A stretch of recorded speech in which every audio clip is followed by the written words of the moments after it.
Hari ini ada berita terbaik geng untuk rakyat Malaysia.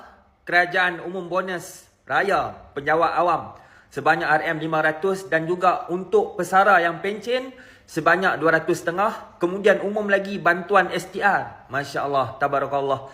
Terima kasih kepada kerajaan Madani. Apa lagi yang kerajaan Madani tak bantu? Dah lah naikkan gaji penjawat awam. Bonus pun bagi lagi. Nanti. Ada lagi geng berita gembira. Ni yang terbaru viral. Player bola sepak Kedah tak dibayar gaji dekat 1 tahun.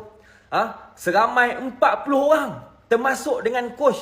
Sampaikan kapten dia pergi meniaga bazar untuk cari rezeki untuk sara anak bini pada hari raya nanti.